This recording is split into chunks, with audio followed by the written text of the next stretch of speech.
उपाध्यक्ष महोदय, माननीय वित्त मंत्री जी ने जो वित्त विधेयक पेश किया है, मैं उसका समर्थन करता हूं।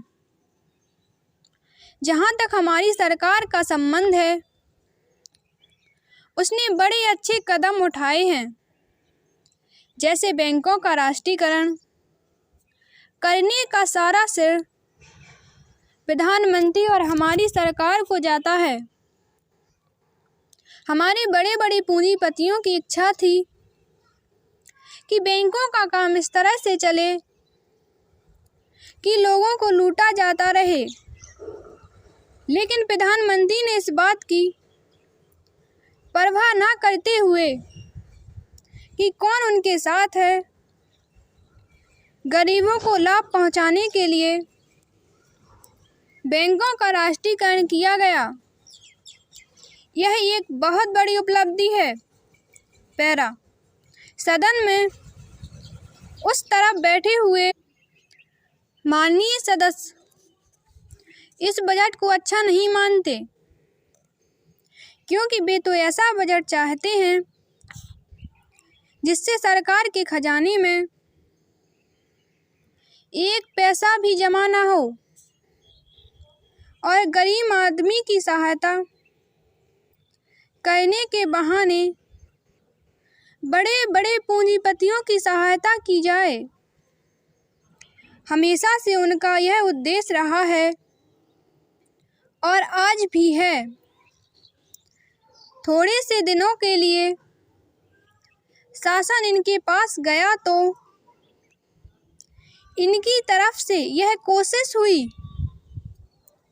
कि जो राष्ट्रीयकृत बैंक हैं, वे किसी तरह से पूंजीपतियों के हाथ में चले जाएं। आज जिस प्रकार का वातावरण देश में है, उनमें से कुछ देश विरोधी तत्व देश की आर्थिक व्यवस्था को खराब करना चाहते हैं। उनसे निपटने के लिए जिस प्रकार का संतुलित बजट और वित्त विधेयक माननीय वित्त मंत्री जी ने यहाँ पर पेश किया है, उनसे अच्छा और कुछ नहीं हो सकता है। लेकिन इसके साथ साथ आवश्यकता इस बात की भी है कि जो आयकर की चोरी करने वाले हैं, जो कंपनियों के बड़े बड़े मालिक हैं, जो करों की चोरी करते हैं, उन पर भी वित्त मंत्री को कड़ी नजर रखनी चाहिए। जो लोग भी इस देश की अर्थव्यवस्था को खराब करना चाहते हैं, उनके लिए किसी प्रकार की छूट नहीं होनी चाहिए। सभी आम गरीबों को लाभ पहुंचा सकते हैं।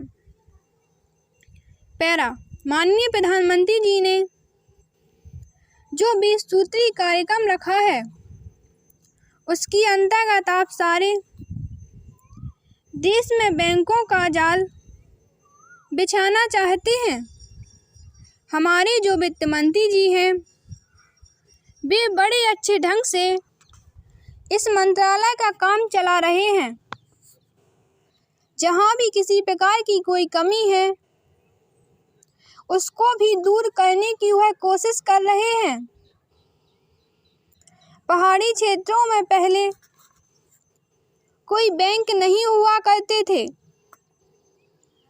पहले यहाँ पर रियासतें थीं, लेकिन आज वहाँ पर बैंकों का जाल बिछा हुआ है। एक बैंक की 100 से अधिक शाखाएं वहाँ हो गई हैं। इसी प्रकार से सारे देश में किया गया है। लेकिन कुछ शक्तियाँ ऐसी हैं जो इस देश की अर्थव्यवस्था को खराब करना चाहती हैं।